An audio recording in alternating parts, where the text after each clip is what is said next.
Présidente, chers collègues, bonjour. Le rapport 80... Bref, il a changé de numéro. Le rapport qui propose d'approuver le principe de lancement d'un contrat de délégation de service public pour l'exploitation de parcs de stationnement à Marseille nous pose problème. Donc il s'agit de 7 parcs de stationnement souterrains. Je vous passe la liste, mais pour ceux qui connaissent un peu Marseille, Gambetta, Timone, Cours-Julien... un total de 3825 places. Alors, est-ce que c'est beaucoup? Ben oui, c'est un tiers des parcs publics en sous-œuvre à Marseille, un tiers. Et les DSP actuels conclus en 1991 par la ville, actuellement gérés par la métropole, arrivent à échéance en décembre. Il convient évidemment de permettre la continuité de l'exploitation de ces parkings, mais pas comme le propose le rapport. Le groupe pour une métropole du bien commun votera contre ce rapport pour 2 raisons. D'abord, une DSP, oui. Pour 7 ans, non. En proposant de renouveler cette DSP pour 7 ans, Madame la Présidente, vous proposez de verrouiller pour très longtemps les conditions d'exploitation d'un tiers des parkings de la ville, au moment même où la ville demande à récupérer la gestion de ces parkings. Chacun appréciera. La loi 3DS nous donne cette possibilité et le transfert de compétences, s'il se fait, devrait s'opérer dans moins d'1 an. Or, aujourd'hui, ces parkings dysfonctionnent pour les Marseillais, et ça, il faut le changer. Pourquoi? Ils offrent très très peu d'abonnements résidents, à peine 17% des places sont ouvertes, ce qui fait que plus de 8 Marseillais sur 10 sont dans l'incapacité d'avoir accès à ces abonnements, et je vois que ça vous fait réagir, mais ce qui se passe, c'est que du coup, des listes d'attente existent, ces quotas sont absolument pleins, des listes d'attente et même des trafics, parfois. Donc, ces parkings qui sont vides la nuit, en grande part, ne sont pas accessibles aux résidents, pour autant.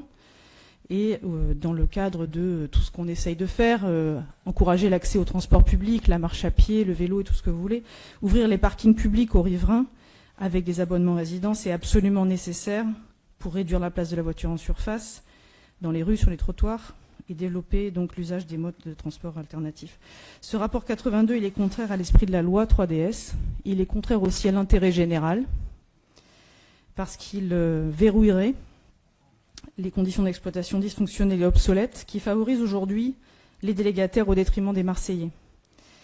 Depuis 30 ans, les délégataires réalisent sur ces parkings des chiffres d'affaires très conséquents, des marges confortables qui certes venaient compenser les investissements initiaux procédés, mais dans bien d'autres villes, au-delà de 20 ans, des redevances commencent à être versées. À Marseille, sur ces 7 parkings, à notre connaissance, 0 € de redevance a été payé à aujourd'hui.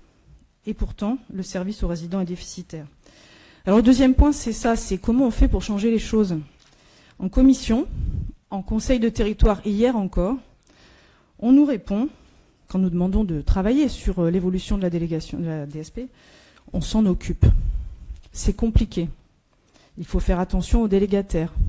Alors oui, bien entendu, nous savons ce qu'est un compte de résultat, il faut faire attention à l'équilibre financier du délégataire. Mais nous proposons de faire attention aussi aux habitantes et aux habitants qui aimeraient pouvoir accéder à ces parkings, à des conditions économiquement supportables pour eux, avec des abonnements adéquats. Donc ce que nous proposons et ce que nous vous demandons, Madame la Présidente, aujourd'hui, c'est de retirer ce rapport pour permettre de prolonger la DSP actuelle d'1 an, au moyen d'un avenant, tout simplement, et de préparer une nouvelle DSP qui prendrait en compte les besoins des Marseillaises et des Marseillais. Sur le fond, parce qu'on entend parfois à répétition et de façon un peu pénible, les propositions de la ville, il n'y en a pas. Si, les propositions de la ville, on les a exprimées plusieurs fois. Donc les revoici. Augmenter les quotas d'abonnements résidents de façon raisonnable et responsable. Revoir les conditions horaires de l'abonnement nuit et week-end. Aujourd'hui, vous savez que c'est un abonnement qui permet d'accéder à 20 heures au parking. 20 heures, c'est trop tard. Chacun appréciera. Troisièmement, moduler les tarifs en fonction des niveaux de revenus de l'arrondissement et du quotient familial. Un abonnement annuel doit être modulé en fonction de l'arrondissement dans lequel on se situe. Et enfin, étudier la création de nouveaux parcs de stationnement dans les arrondissements qui n'en ont pas. Nous demandons ces séances de travail depuis des mois en vain. Donc, dans l'attente d'un travail collégial, nous voterons contre ce rapport. Nous voulons, avec vous, retravailler cette DSP, les quotas, les redevances, coopérer dans le respect des communes et de leurs habitants. Je vous remercie.